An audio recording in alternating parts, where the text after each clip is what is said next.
தற்போது காலை 7 மணி முதல் தொடங்கி வாக்குப்பதிவு விறுவிறுப்பாக நடைபெற்று வருகிறது. கன்னியாகுமரி மக்களவை தொகுதியில் மத்திய அமைச்சர் பொன் ராதாகிருஷ்ணன் தற்போது தனது வாக்கினை பதிவு செய்திருக்கிறார். அந்த காட்சிகளை பார்த்துக் கொண்டிருக்கிறோம்.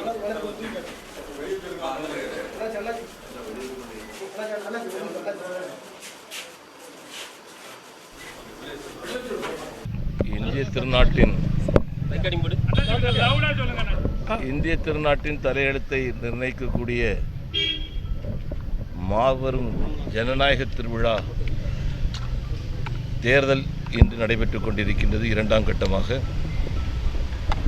தமிழ்நாட்டிலே இரண்டாம் கட்டமாக தமிழகம் முழுவதும் தேர்தல் நடைபெற்றுக் கொண்டிருக்கின்றது.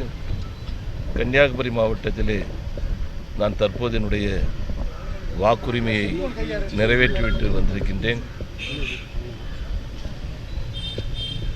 இந்த தேர்தல் கன்னியாகுமரி மாவட்டத்தை பொறுத்த வரைக்கும் கன்னியாகுமரி மாவட்டத்தினுடைய எதிர்காலத்தை, இளைஞர்களுடைய வளர்ச்சியை, எழுச்சியை உறுதிப்படுத்தக்கூடிய ஒரு தேர்தலாகவும் அமைந்திருக்கின்றது.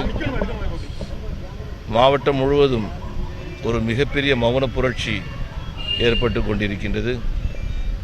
அதை கண்கூடாக நான் பார்க்க முடிகின்றது. இந்த மாவட்டத்தினுடைய வளர்ச்சி கட்டாயமான தேவை என்கின்ற முறையில் புதிய வாக்காளர்கள், இளைஞர்கள் அவர்கள் அத்தனை பேரும் தேசிய ஜனநாயக கூட்டணி பாரதிய ஜனதா கட்சிக்கு தாமரை சின்னத்திலே வாக்களிப்பதிலே நான் மகிழ்ச்சி அடைகின்றேன். அனைவருக்கும் என்னுடைய நன்றியை தெரிவித்துக் கொள்கின்றேன். பிரதமரோட ஹெலிகாப்டர் சோதனை பண்ணின ஒரு அதிகாரியை சஸ்பெண்ட் பண்ணியிருக்காங்க. இதை பற்றி உங்களுடைய கருத்து? அதுக்குள்ள எனக்கு அந்த விவரங்கள் எனக்கு தெரியல. அதில் நிறைய விதிமுறைகள் இருக்குது. விதிமுறைக்கு உட்பட்டு என்ன நடக்கணுமோ அது நடக்கும். பல இடங்களில் தேர்தல் வாக்குப்பதிவு இயந்திரம் பழுதாக இருக்குது. பல இடங்களில் உடனடியாக சரி செய்யப்பட வேண்டும். ஏற்கனவே காலிலிருந்து நான் பல இடங்களில் நான் பேசிகிட்டு இருக்கிறேன்.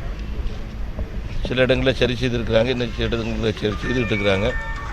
உடனடியாக எல்லா இடங்களிலும் சரி செய்யப்பட வேண்டும் என்பது என்னுடைய கோரிக்கை. பல இடங்களில் தேர்தல்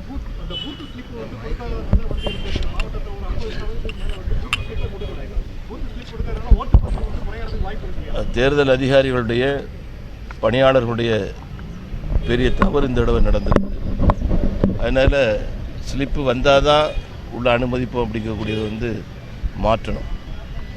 அடையாள அட்டை, ஏதாவது ஒரு அடையாள அட்டை வச்சு வாக்காளர் பட்டியலில், அதாவது கடைசி வாக்காளர் பட்டியலில் பேர் இருக்கும் பட்சத்தில் அவர்களை வாக்களிக்க அனுமதிக்க வேண்டும். இதுவரைக்குமான தேர்தல் ஆணையத்தினுடைய பணி உங்கள் பார்வையில் எப்படி? ஓரளவு திருப்தியாக தான் இருக்குது. நான் ரொம்ப விமர்சனம் செய்ய விரும்பவில்லை. இன்னும் கொஞ்சம் கடுமையாக இருந்திருக்க வேண்டும் என்பது என்னுடைய கருத்து. எதிர்கட்சி சார்ந்த தலைவர்கள், அதே மாதிரி வேட்பாளர்களுடைய வீடுகளில் நேற்றைக்கு நைட் உட்பட சோதனைகள் நடந்திருக்கு. இது எப்படி பார்க்குறீங்க? தயவுசெய்து நீங்கள் எந்த மாதிரி அரசியல் பழி வாங்கக்கூடிய நிகழ்ச்சி அப்படின்னு சொல்கிறாங்க, நீங்கள் எப்படி பார்க்குறீங்க? நானே சோதனைக்கு ஆளாக்கப்பட்டிருக்கிறேன். மதுரையில் ஒரு அமைச்சர் அவருடைய வேண்டியவங்களா அவங்க அதுலேயும் கூட சோதனை நடந்திருக்கு. எல்லாமே பாரபட்சம் இல்லாமல் அது பண்ணியிருக்கிறாங்க. பாராட்டப்பட வேண்டிய விஷயம்தான். நான் இன்னும் கடுமையாக்கப்பட்டிருக்க வேண்டும் அப்படிங்கிறது என்னுடைய. பாரதிய ஜனதா கட்சி வேட்பாளராக எத்தனை லட்சம் வாக்குகள் வித்தியாசத்தில் ஜெயிப்பேன்? 2 லட்சம் வாக்குகள் வித்தியாசத்தில் உறுதியாக வெற்றி